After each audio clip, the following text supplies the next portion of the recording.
Right, I think we're ready to start. So I said good evening and or good afternoon. Welcome to this talk on 50 JMS 2.0 best practices. I'm Nigel Deakin, as it says up there. I work for Oracle, where I'm a developer on WebLogic and on GlassFish.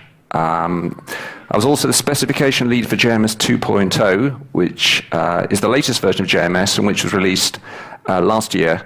And I'm here today to give you a high-speed whistle-stop tour around the features and concepts of JMS 2.0, concentrating on the key things that I think you'd like to know when using JMS in your application. Since JMS 2.0, which is the latest version, but it's still relatively new, I'm not going to assume you know a lot about it. In fact, I'm not going to assume you know much JMS at all. In fact, I hope that if you're new to JMS, then this session will tell you what it is and introduce you to the new concepts, classes, and methods of JMS 2.0. Whilst if you already know JMS 1.1, the previous version, then this should provide you with an introduction to the new version. Okay, let's get started. And perhaps the first thing I'd like to talk about is why you might want to use JMS, Java messaging, at all. Well, JMS is a messaging API which allows applications to send messages from one application to another. There are lots of ways in which you can send messages between two applications. Why would you want to use JMS? Well, the first thing that JMS gives you is that it allows the sending of the message and the receiving of the message take place at different times.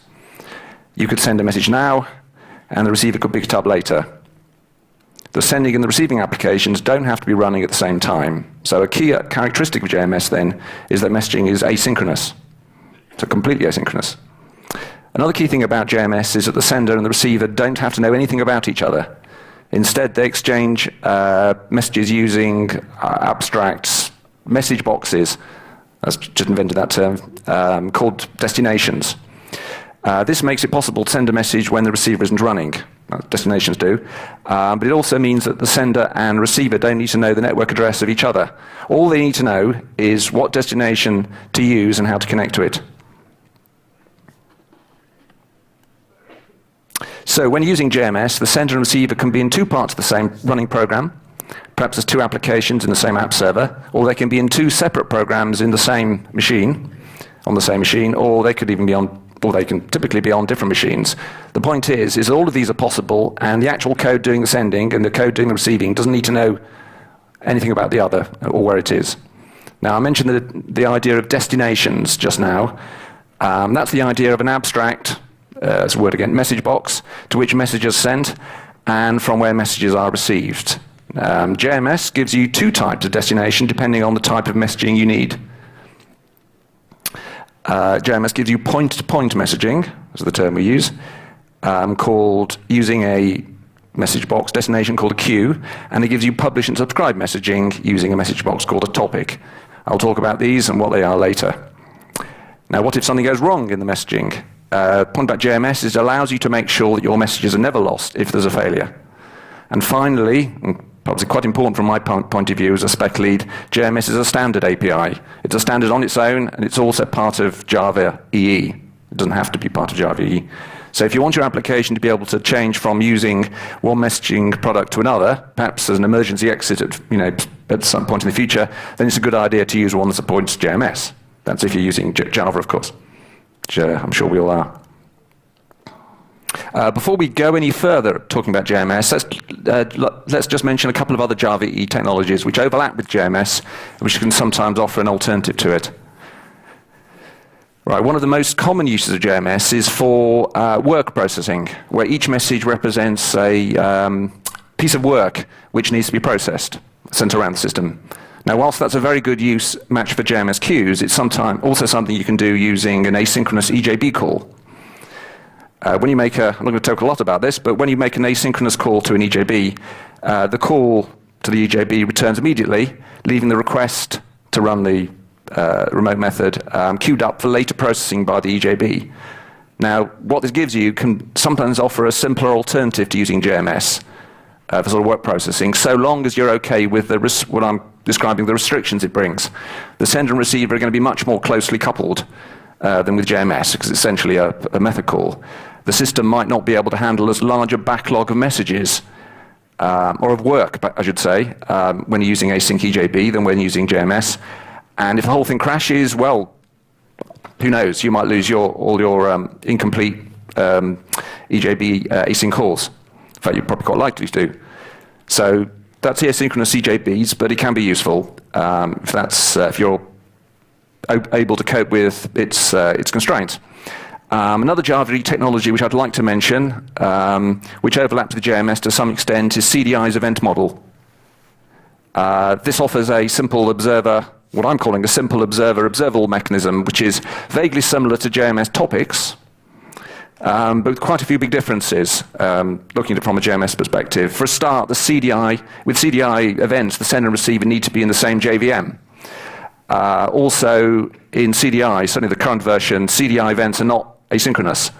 The method sending the event blocks while the event is being processed by each of its listeners in turn. Whereas with JMS, the sender and all receivers are completely independent of each other. However, again, that can be useful in some applications. But I'm going to assume that having heard all that, you've decided that yes, you want to use JMS, or at least you'd like to find out more about JMS. So let's now look at how to use the JMS API. Perhaps the first thing, I'm afraid, to understand about JMS is it now consists of 3 or perhaps 4 distinct APIs of varying ages, but offering broadly similar functionality.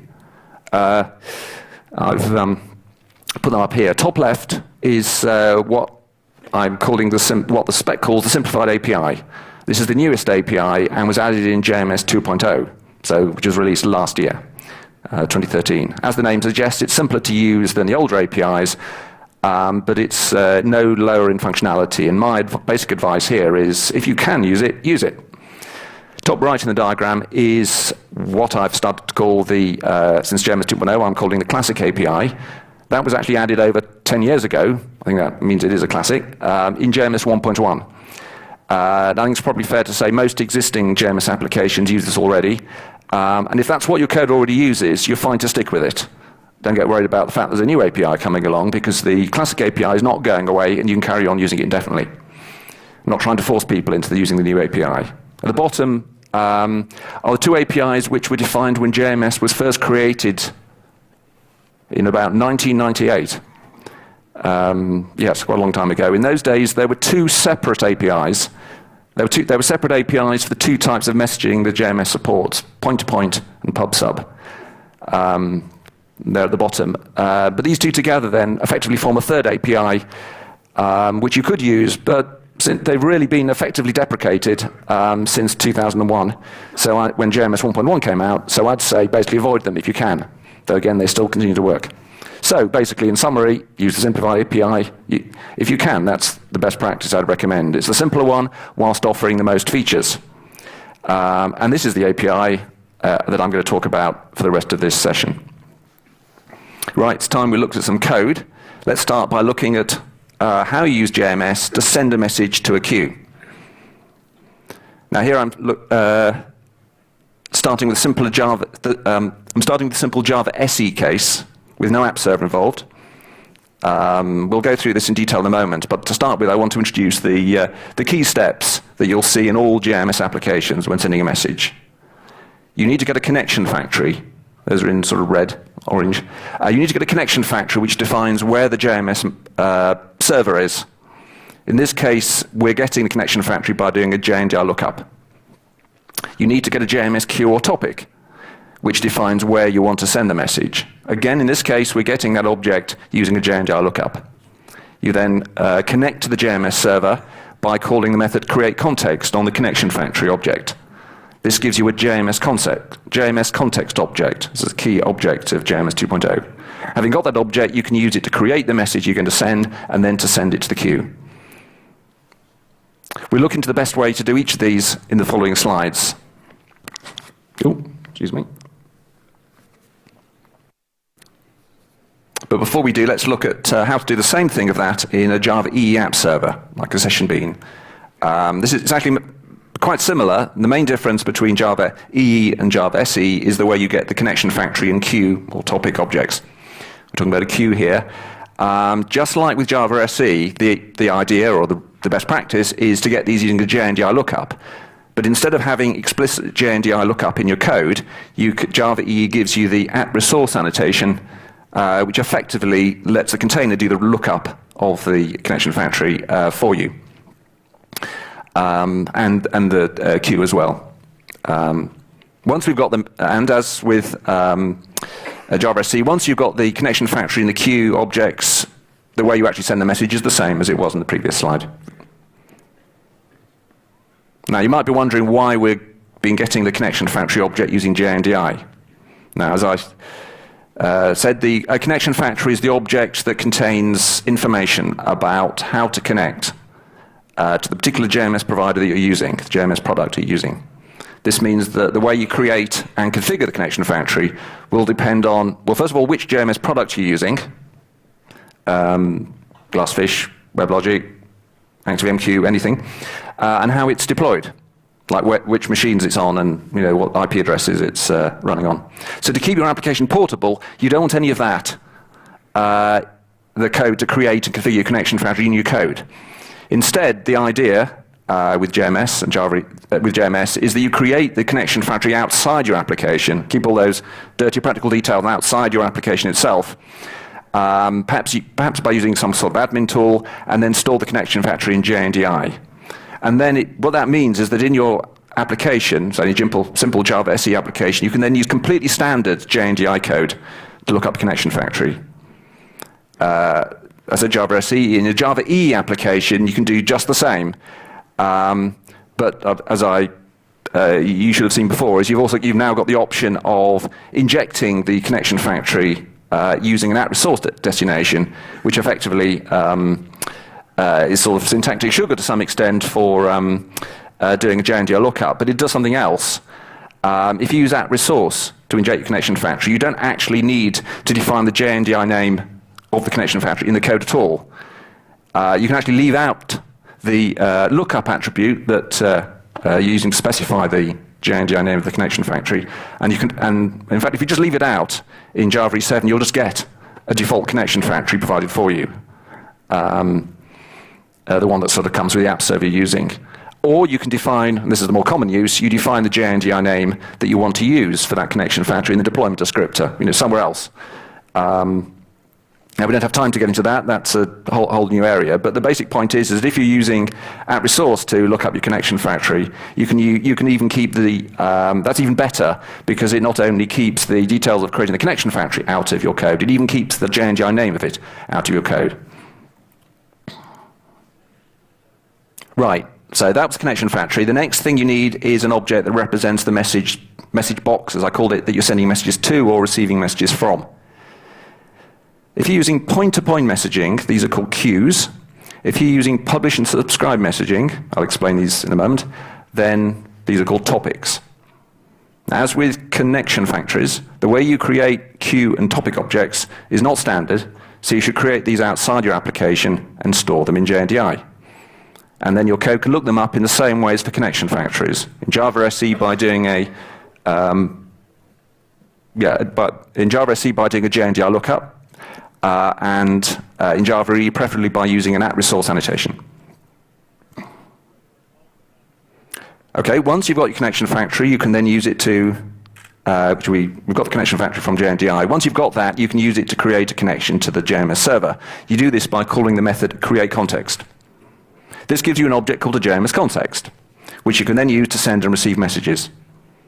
Now, think about a JMSContext. It's not a complicated object. It needs to be closed after use. That's because a connection to the server uses resources in the server, on the network, probably in your client as well. To close a JMSContext, simply call the close method.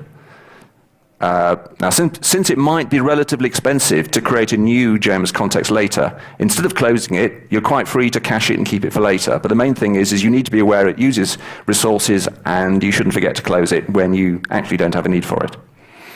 Now, if your code is running in an app server, then you're almost certain, but not absolutely guaranteed, to have connection pooling available as part of the facilities of a Java EE app server. If that's the case, then you've really got nothing to lose by just calling close on the JMS context immediately after you've used it. That'll return it to the pool and allow other code in the same app server to reuse it. Obviously, there's no point in caching it yourself if the app server is effectively caching it for you. You just complicate your code. One way to... Was there a question? Yes, just a question.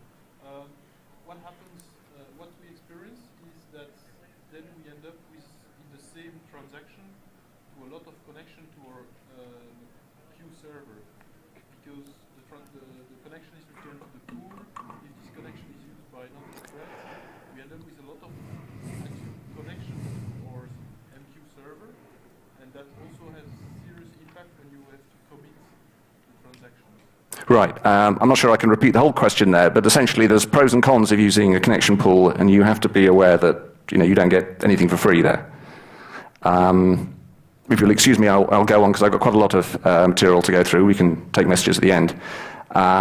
Just wrapping up, this fairly straightforward point about closing is that if you do want to close the JMS context in your method, then one simple way to make sure that, an elegant way to make sure it happens is to use a try with resources block, as shown there, which is a Java SE7 feature. This means that when you get to the end of that block, the closing curly bracket, or if you get an exception, then you can be guaranteed that the JVM will call close for you. Right, we've created a JMS context. I'm sort of cracking on trying to, through the API here. We've created a JMS context and looked up a queue. We now need to create the actual message and to set its payload. So in this example, we're calling create text message and using it to create a type of message called a text message. This holds a string. In this case, I'm setting to the word hello, but it could be an XML document or anything else that could be represented by a string. Having done that, we can now send the message. JMSContext has a method createProducer, which returns a JMSProducer object. Now this offers lots of methods to allow you to configure and various send options, but we're not doing that in this case. All we're doing is calling the send method to send the message to a queue. I hope you're getting the impression this is simple, because it is called a simplified API. If you're writing a Java EE application, there's an additional option you can use. Instead of using, as I showed you before, instead of using @resource to look up, or inject, in fact, a connection factory into your code, and then calling createContext to create the JMS context, you can use the @inject annotation to actually inject an open JMS context object directly into your application. That's a new feature of JMS 2.0 when you're running an app server. The app server will look up the connection factory that you've specified and then call createContext automatically for you. So here's the same example as before, except we're injecting the JMS context directly. In this example, the @JMS connection factory annotation is used to specify the JNDI name of the connection factory that you want to use. Now, apart from being just a little bit less code, the main benefit of injecting a JMS context like this is you don't need to close it after use. You don't need to worry about it, either explicitly or by using a try with resources block. The point is the server will close the JMS context, the connection for you. When does it close it? Well, if there's a transaction in place, an XA transaction, then the JMS context will be closed by the server at the end of the transaction. Essentially, if there's a transaction, then you get actually CDI transaction scope. It defines the life cycle of the JMS context you've injected. So when the transaction gets committed or comes to an end, it'll close the JMS context for you. Otherwise, you get CDI request scope, which basically means it'll get closed at the end of the EJB call or the servlet request or whatever the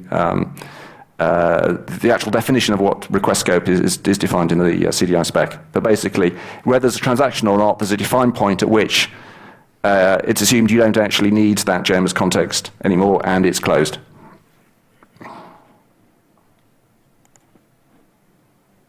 Now let's move on to talk about the other half of messaging, how you receive messaging, how you receive messages. JMS gives you two main ways to receive messages. The simplest way is to make a blocking call. You call a method which basically says, give me the next message on the queue or the topic. This blocks until a message is available or until you reach some sort of timeout. So it's best to use this to use a blocking call when your application is actually expecting a message to be available, perhaps, or to be available soon. Perhaps it could be a reply to a request that you've just sent. It's best to do it when you're expecting a message rather than when, let's say, you're processing a slow trickle of messages which could arrive unpredictably. and which, if you made blocking calls to get to it, your application could be blocking for a long period of time, basically. And I think there's been other talks about this. Having your code, having threads blocking for unpredictable lengths of time is generally not a good use of resources in your application. The other way, therefore, to receive messages in your application is to configure a listener object. In this case, JMS will call your listener code every time a new message is available. This, of course, means that your code is never blocked, and it's obviously the best way to process a stream of messages. Basically asynchronous. Right, here's some code that receives a message from a queue using a blocking call. Starting with the JMSContext, the first thing you need to do is call createConsumer to create a consumer object on the queue. A JMS consumer object, that's the type. You then call its receive method, specifying, in this case, a timeout in milliseconds. So if there's a message on the queue, then the receive method will return that message to you. But if there are no messages on the queue, then the receive method will block. And it'll block until either a message is added to the queue and becomes available to you, or until a timeout that you've specified is reached, whichever of those comes first. In fact, there are 3 different methods you can use to receive a message using a blocking call, and you should probably be aware of the difference. As you've seen, the one I recommend is called receive, and it takes a single parameter, which is a timeout in milliseconds. If the timeout's reached before a message becomes available, as I said, then it returns null, and you can either try again or do something else. There's another method called receive, which takes no arguments. This never times out, and if there's no message available, well, it'll block forever. Now, I'd say this is almost always a bad idea, because it means that you risk having a thread blocking for an unpredictable, unknown length of time. So I find it difficult to think of when you might really want to do that.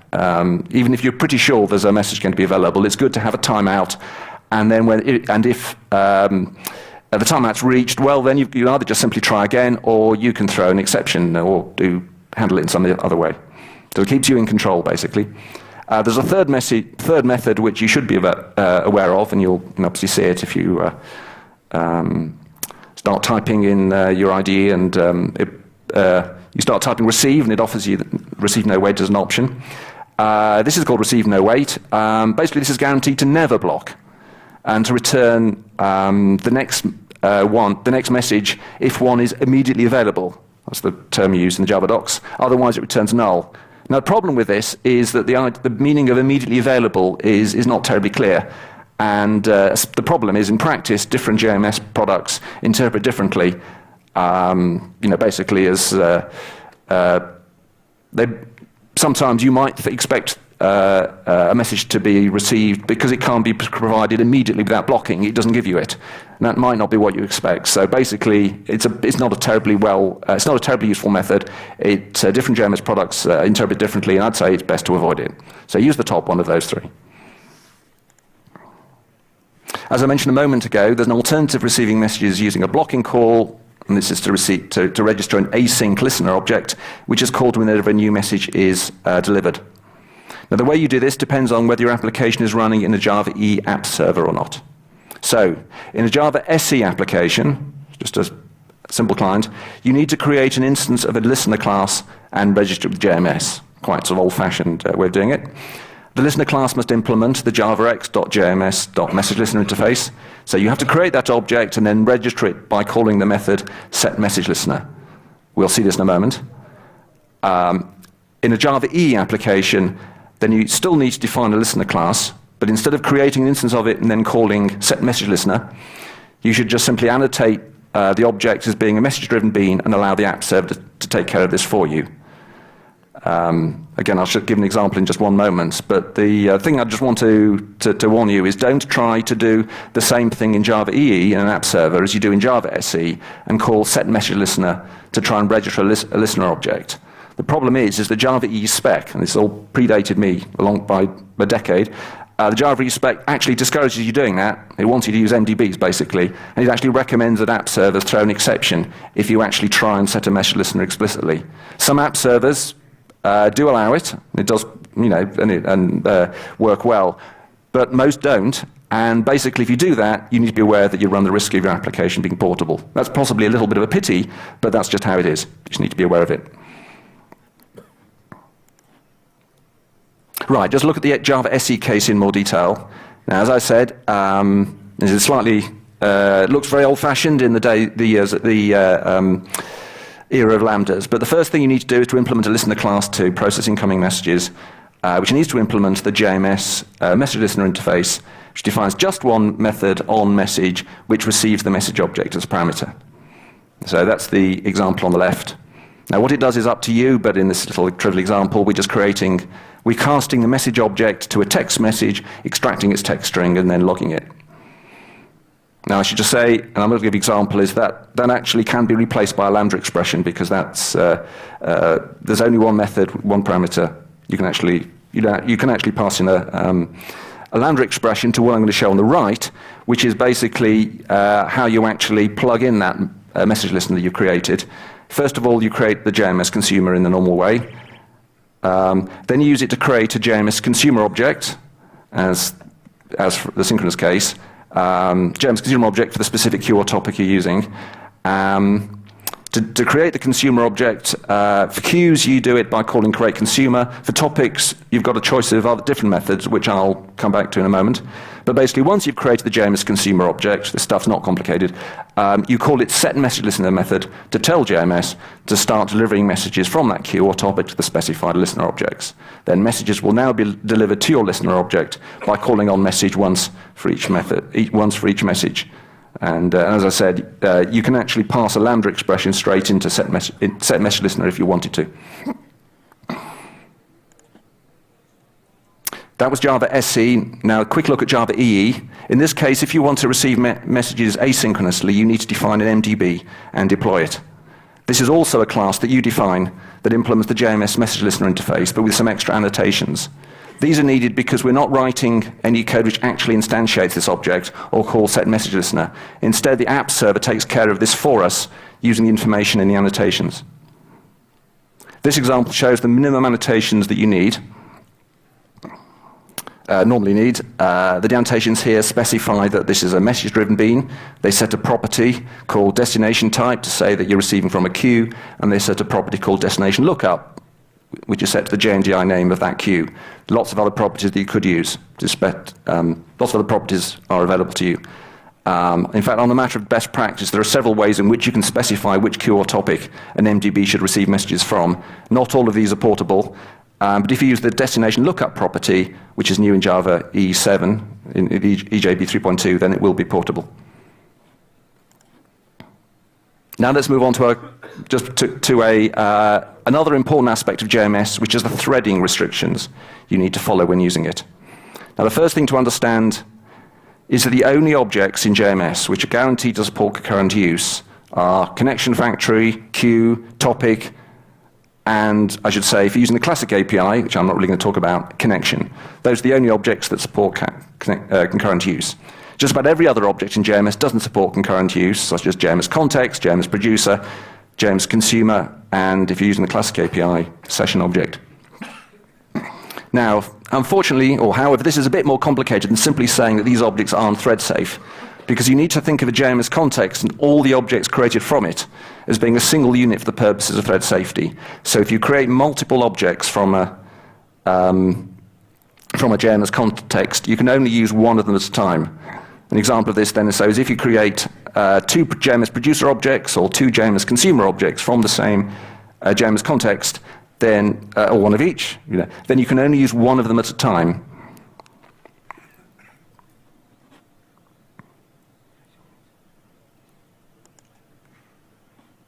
So now you've seen the basics of the JMS API. Let's look in more detail at some of the concepts of JMS. The most fundamental principle of JMS, then, is that you don't send messages directly from one application to another. Instead, you send and receive messages to and from named destinations. The point about this is it introduces a level of indirection, which means that the sending and receiving applications don't need to know about each other. They just need to use the same destination. And as I mentioned, there are two types of destination in JMS, queues and topics. Let's look at the difference. Talk about queues first. Now, queue is a simple ordered list of messages. You can have multiple senders adding messages to a queue, and you can have multiple receivers listening for messages from that queue. Now, the key thing about a queue is that each message is delivered to just one receiver. two receivers will normally never receive the same message from a queue. So a queue is what you need when your message represents a unique document. Perhaps, I mean, sort of enterprises are full of them, but perhaps a sales order that you're sending from one system to another for processing. Now, I should add that although you can have multiple receivers on a queue, JMS doesn't define how messages are actually shared out between them, though most JMS providers have some mechanism of balancing the load between receivers. Now let's talk about topics. Now again, a topic is an ordered list of messages. It can have multiple senders and it can have multiple receivers. But in the case of a topic, a copy of each message is sent to every receiver. And I said it's a bit like posting on Twitter, I suppose. The point about it is that when you're using a topic, you're effectively broadcasting information, and you don't care how many different people get the same information. So it's good when you're broadcasting information. So in business, it might be a market data application publishing stock prices to any application that's receiving and is interested in the information. Right, now topics are a little bit more complicated than queues, so I'd just like to go into this a little bit more detail. The key thing to understand about topics in JMS is the concept of subscriptions. When a receiver starts listening for messages from a topic, it creates something called a subscription on that topic. Now, I think of a subscription as a sort of personal queue of messages from that topic. One subscription for each receiver, and I'll try to show that in the diagram. Basic point is that each receiver, those blue things on the right, that subscribes to the topic receives messages from its own subscription at its own speed. Now, JMS provides two types of topic subscription, durable and non-durable. Now, if the subscription is durable, the subscription or topic is durable, then once it's created, it'll continue to accumulate new messages. Remember, think of it as like a personal queue that's for you. Once you've created a durable subscription, it'll continue to accumulate new messages from the topic, even after the application that's created is closed and gone away. So if the application comes back and it's restarted a bit later, it can reconnect the same durable subscription as before and can catch up on all the messages which were sent to the topic whilst it was away. So, okay, into the code. To create a durable subscription, you need a JMSContext, which has its client identifier set to identify the client. You then call the method createDurableSubscription, supplying two arguments, the topic you want to receive messages from, and a string that to use as the name of the subscription. The point about those bits of information you give is that you can then close and later reconnect, specifying the same topic, the same client identifier, and the same subscription name as before, and then you can just pick up all the messages, pick up where you left off, and receive all the messages which were sent to the topic whilst you were closed. They'll all be there waiting for you. You can also use a durable subscription if you're writing an MDB. In this case, you just simply need to provide some more annotations to set the additional piece of information. You need to set the subscription durability property to durable, set the client ID property and the subscription name properties to be whatever you wanted the client identifier and durable subscription name to be. And I should just say, I'm not talking about futures of JMS today, but if you heard David Blevin's talk on the future of Java yesterday, he described this as terrible, and I agree completely, and we're hoping to make that much more compact and elegant and in the next version of JMS. But before I get sidetracked into that, let me just move on and talk about the other main type of topic subscription in JMS, which is a non-durable subscription. To create a non-durable subscription, you call the method createConsumer and specify the topic you want to receive messages from. In this case, you don't specify a subscription name. And then the application will then start receiving a copy of every message sent to the topic. But the point about this is that if you then close this consumer object, then the subscription will be destroyed.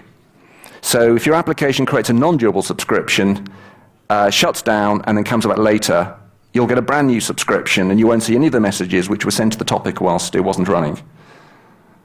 Now, because a non-durable subscription doesn't need to save messages to disk, it uses fewer resources, and is typically a lot faster than using a durable subscription. So whether that's right for you depends on whether it's okay for your application to miss messages if it shuts down for a while. And just here's how you do the same thing when you're writing an MDB. Again, there's just a different set of properties you need to set. So we've talked about durable and non-durable subscriptions. Now let's talk about a separate and related concept, whether a message is persistent or non-persistent. So that's durable and non-durable, and persistent and non-persistent. These concepts apply both to queues as well as to topics. Let's talk about queues first. So just talking about persistence and non-persistence. So in JMS, messages are persistent by default.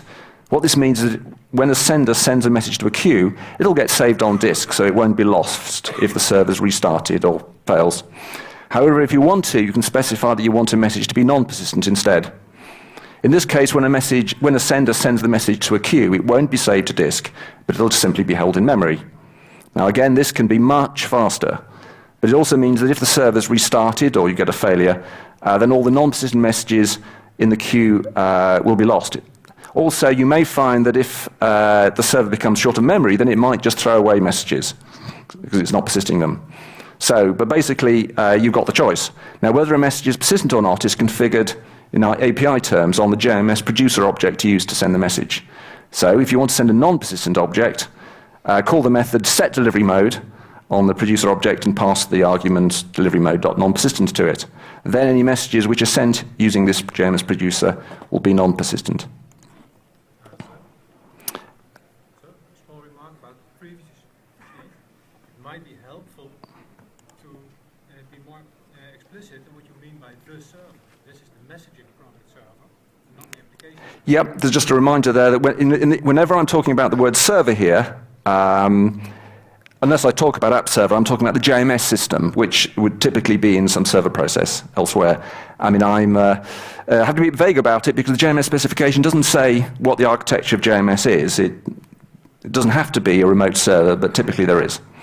But basically, you can think of it as think of the server when I talk about the JMS server as being this system running somewhere. Could even be in the same JVM, which is looking after and routing your messages for you.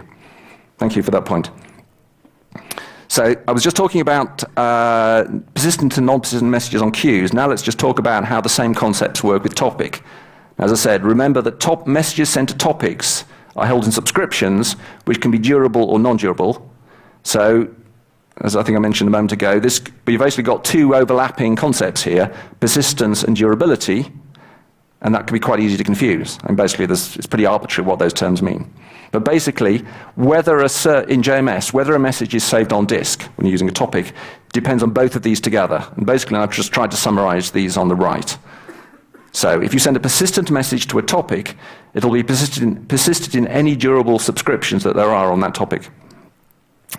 But it won't be persisted in any non-durable subscriptions. That's not needed, because by definition, a non-durable subscription is destroyed if you shut down the JMS server, if there is a JMS server.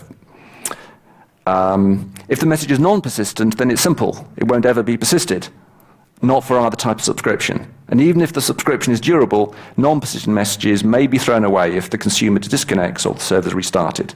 So, slightly complicated here, but basically the key message is if you want to be sure of getting every message from a topic and never miss messages, your messages should be persistent and your subscription should be durable.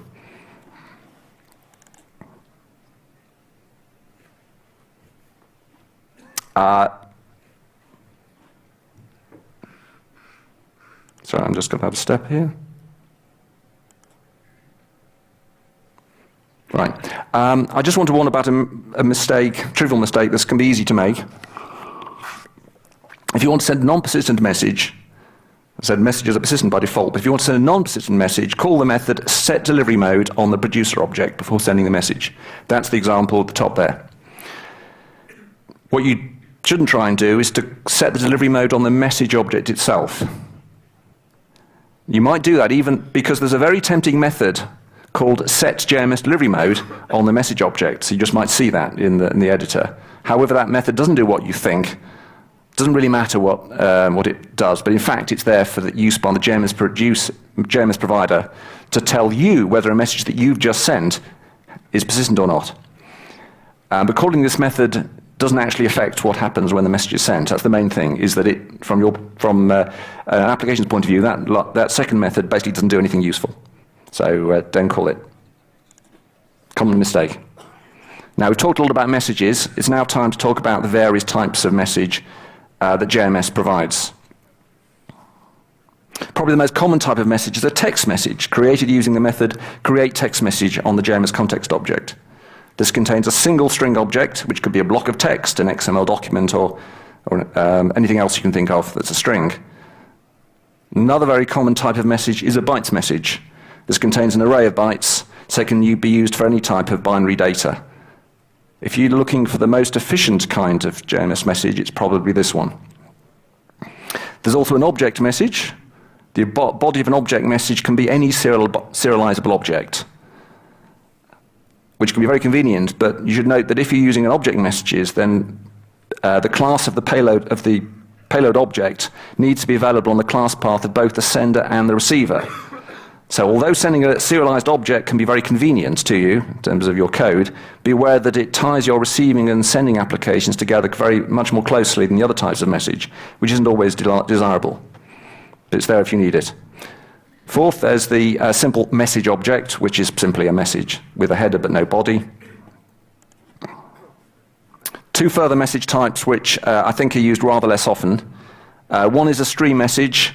So this is similar to a bytes message, except that you can write strings or primitive objects rather than just bytes. And the other is a map message, which contains a key value map of strings or primitive objects. Both of these two message types contain the same type of objects, but with a stream message, they need to be written and read in a fixed order, whereas with a map message, they can be written and read in any order. For this reason, there's probably a small overhead in using a map message rather than a stream message. Personally, I think these two are used much less often than bytes message and text message, which I think are the two most useful. Question here. Can I use another protocol, like Stomp? The question is, can we use another protocol like Stomp? Well, Stomp the short answer is Stomp is not JMS. Stomp is a wired protocol.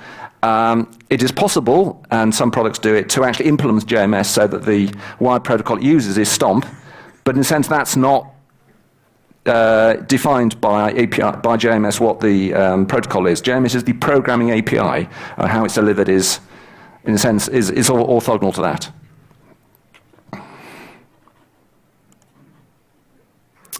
You'll forgive me if I'm sort of cracking on, as I've hostaged a fortune in this talk, as I've said there's 50 things I'm going to get through, and I'm on 31. So I want to move on to message acknowledgement, because this is a very important concept in JMS, which is essentially all about telling the JMS server that you've safely received a message. Basically, if you receive a message but you don't acknowledge it, then the JMS server will think something went wrong, and it's going to try and send it again later. So there are several ways in which you can acknowledge a message. The type of message acknowledgement you're using is in most cases determined by the session mode parameter that you specify when you call the method createContext to create the JMS context. So I'd like to go quickly through the various types of message acknowledgement now. Let's start with automatic acknowledgement. There are two ways to achieve this, but if you set a session mode of auto-acknowledge, then very simple, every message that you receive is acknowledged for you. So basically, the JMS client runtime of the application of the JMS system will perform the acknowledgement on your behalf. So basically, if you've just called the receive method to receive a message synchronously, then the message will get acknowledged before it's given to you. And if you're using a message listener to receive messages asynchronously, then the method will be acknowledged after your onMessage method has returned, after you've seen it in a sense. So auto-acknowledgement, very simple, and it's basically the best choice if you're not using a transaction. So if you want to use this type of acknowledgement, then you can specify a session mode of auto-acknowledge when you call createContext to create the JMS context. Alternatively, you can actually use the version of this method which has no arguments, in which case auto-acknowledge is assumed. So we thought this was such a useful acknowledgement mode that you don't even have to specify a parameter to get it. There's a variation on auto-acknowledge which is called dupes OK acknowledge, in which every message you receive is still acknowledged automatically but the JMS provider might not send the acknowledgement back to the server immediately. Instead, it might offer improved performance by waiting for several messages to be received before acknowledging them all at the same time. The point about that is that could give greater, less traffic on the wire, better performance, but it might mean that you end up having received a message. Well, if your application fails, you might end up having received a message but not having acknowledged it because it was sort of deferred. In this case, you're liable to get the same message delivered again to you a second time. And so your application needs to be prepared for this. So basically the point is the name dupes OK there basically refers to the fact that if you use this mode, even though it's faster, your application needs to be able to cope with potential duplicates. Okay, those two are automatic acknowledgement. If you want to have complete control over when message acknowledgement takes place and you don't want to use a transaction, which I'll talk about in a second, then use client acknowledgement. This means that when you receive a message, it's not acknowledged until you want it to be. So in a sense, you can optimize the performance. So to use client acknowledgement, specify a session mode of client acknowledge when you create the JMS context. You should be aware that client acknowledgement is really only intended for Java SE applications. It's best not to use it in Java E applications because I'm afraid it's officially discouraged in the Java E platform spec, and not all JMS providers support it. So it's one of those features that if you're writing a Java E application and want to have control over acknowledgement, then it's best not to try and use client acknowledgement because it might not be portable. Instead, use a Java E global transaction, which we'll see in a second. Before we get to that, though, let's talk about local transactions, which I'm using as a term to distinguish from global transactions in an app server. To use a local transaction, specify a session mode of session transacted when you create the JMS context. As far as receiving a message is concerned, a local transaction is very similar to client acknowledgement. Basically, in a local transaction, when you receive a message, it's not acknowledged for you until you call the commit method on the JMS context. This will acknowledge the message and, in fact, all the messages received in that transaction. However, unlike a client ACK, a local transaction also affects messages that you've sent.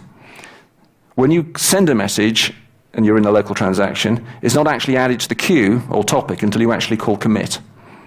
So a local transaction not only allows you to control message acknowledgement, it also gives you the ability to send and receive a group of messages in a single atomic operation, so that if you've got a failure, you can repeat the whole process. So an example of when you might want this is if you've got an application which receives a message, then processes it in some way, and then sends on another message to some other system, and you want it to be all or nothing, then you can do the whole thing in a local transaction, and you will get all or nothing. Now, again, as with client acknowledgement, you should be aware that local transactions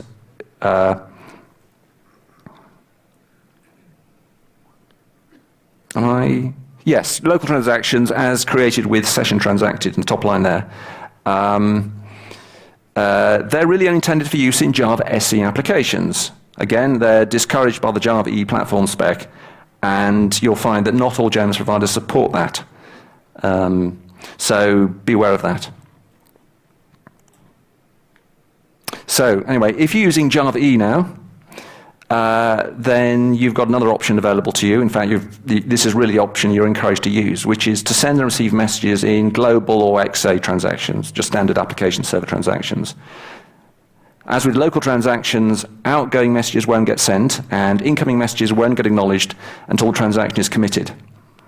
Now, a big benefit of using a global transaction over a local transaction is that a single global transaction can combine JMS updates together with updates to other resources, such as a database, all in the same transaction. They'll all be committed together. And of course, if there's an error, then they'll all be rolled back together. So a global transaction is ideal if you need to keep your messages that you're receiving, you're sending, and say a database or something else in sync. Now, as you may know, Java E can take care of starting and committing the transaction for you. Or you can choose to start and commit the transaction yourself. In the world of Java EE, as I suspect you may know already, but I'll just go through this anyway, we call these container-managed transactions and bean-managed transactions, respectively. Here's some code which does a container-managed transaction. Stateless session bean with one business method which sends a message to a queue. Since it's an EJB, the app server will, by default, automatically start a global transaction before this method's called and will automatically commit it after this method returns. So you've got the all or nothing benefits of running a global transaction without the need to add any code. Here's another example of a container-managed transaction. This is a servlet. Although EJBs use container-managed transactions by default, other Java components do not. But by adding the @transactional annotation, you can make it support container-managed transactions. Sometimes you'll want to control the global transaction yourself. To do this, you inject a user transaction object into your code, and then insert the calls to begin and commit around the JMS code or anything other code that you want. User transactions like this are available in most places in Java EE applications, including servlets, EJBs, CDI beans. Obviously, for components like EJBs which use a container-managed transaction by default, if you want to manage the transaction yourself, you're going to have to use an annotation to turn off container-managed transactions. Right, that was transactions. Let's change subject and move on to talk about message properties. So I told you earlier that JMS messages have a payload or body which contains the application data you want to send. There are different types of message, text message, bytes message, and so on, depending on the payload type. But there's another way in which you can add information to a message, and that's by setting message properties. These are strings or primitive values, each of them identified by a name. There are two ways to set message properties. You can either call a setter message directly on the setter method directly on your message, or you can call a setter method on the JMSProducer object prior to sending the message. It's up to you. So why would you want to set message properties? Well, although the receiving application can extract property values by calling getter methods, message properties are not really intended to give you yet another way to set the message payload. What they're intended to be is a way of adding metadata to your message, which can be used in message selectors. So what's a message selector? Well, up to now, we've assumed that every receiver on a queue or topic has an interest in all the messages that were sent to that queue or topic. But what if they're only interested in particular messages? This is where message selectors come in. When a receiving application creates a consumer on a queue or topic, it can also specify an SQL-like expression which refers to particular message properties. This expression is called a message selector. Only those messages which match the message selector will actually be delivered to that consumer. So let's imagine a simple application where we publish information about traded stocks to a topic. On the left then, we're creating a text message which contains information about, say, the Oracle stock price. We then set a property, in this example called stock sector, to a string value which represents the stock sector it's in, which in this case is tech. Then we send the message to the topic. On the right, we have the receiving code. Let's say this particular receiver only wants to know about tech stocks. So it creates a subscription on the topic in the usual way, but in the call to create the consumer, it passes in an extra argument, which is the selector string. This specifies that we only want messages which have a property called stock sector whose value is tech. Then the subscription will only receive messages about the stock sector and nothing else. A selector expression has a powerful syntax similar to an SQL expressions with various conditional and Boolean operations. So basically that makes message selectors a really powerful feature of JMS that I think is particularly useful with topics. Because topics are all about broadcasting information, and message selectors are about picking which particular information you want to receive, which topics you want to, which messages from the topic you want to receive.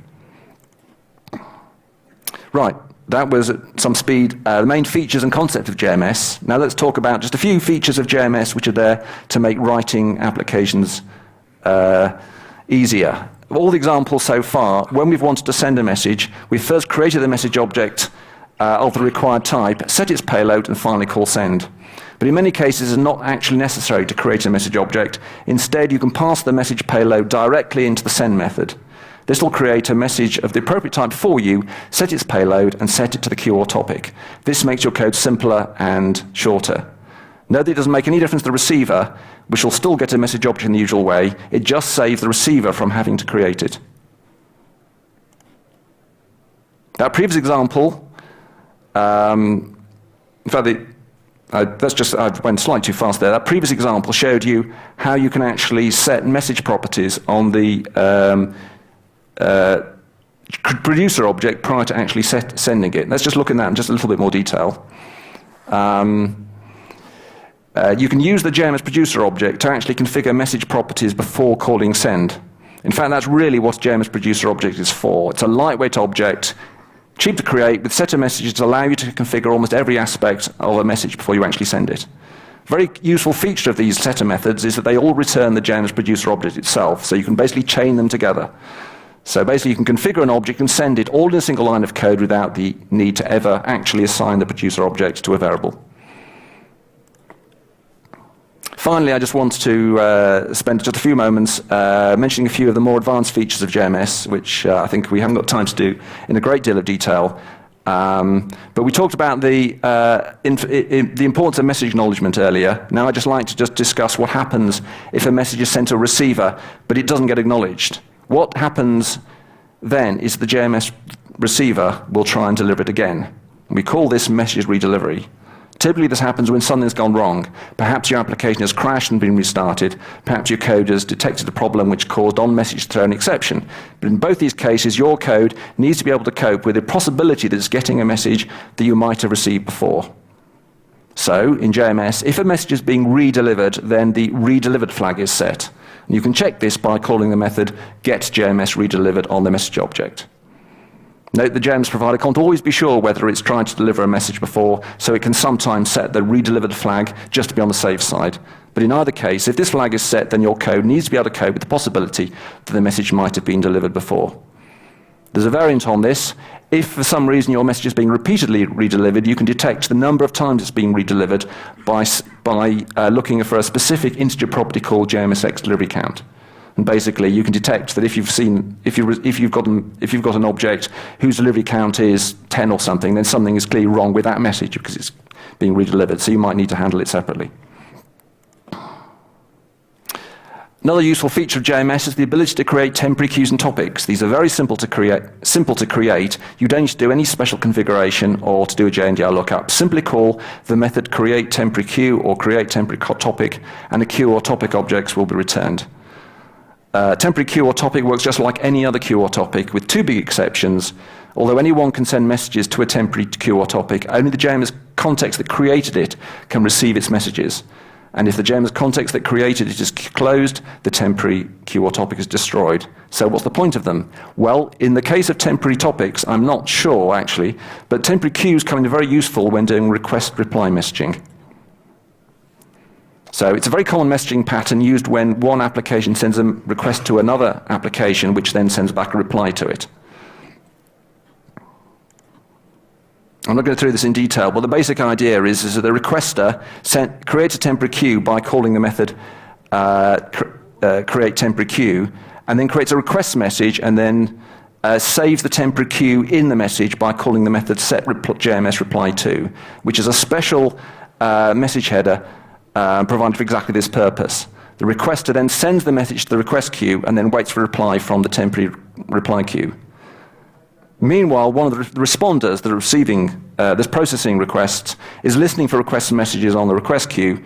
When it receives a request, it reads the request, works out the reply, and then calls getJMS reply to obtain the temporary queue to send the message back. You get the idea. It's basically like a stamped addressed envelope to send in reply back to the producer. Very useful.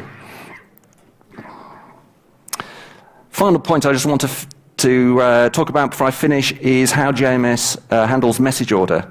Basic principle of JMS is that messages on a particular queue or topic are received in the same order in which they're sent.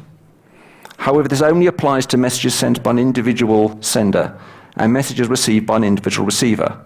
Now, when I say sender and receiver here, I'm actually referring to the JMS context or session doing the sending and the JMS context or session doing the receiving.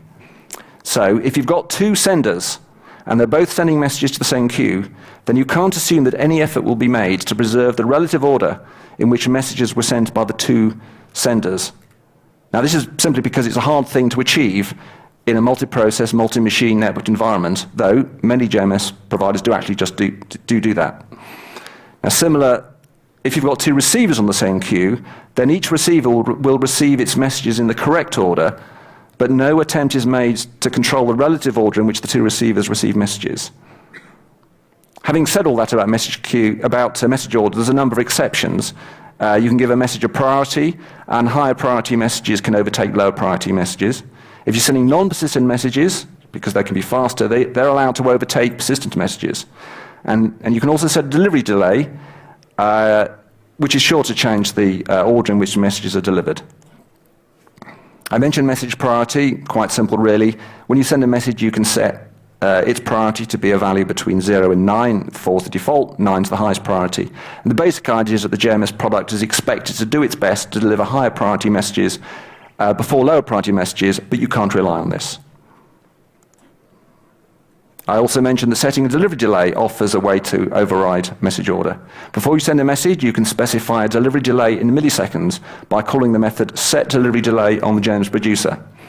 This means that after you send it, the message won't be delivered to a receiver until that delivery delay has passed. So in this example, we set the delivery delay to 12 hours in milliseconds. So we call createProducer to create the JMSProducer, call setDeliveryDelay to set the delay, and then call send to send the message.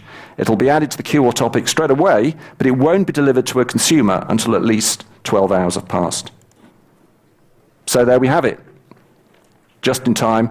50 things that I think you should know to get the very best out of JMS 2.0. There are lots of things I could have covered but didn't have time to. Here are some of them.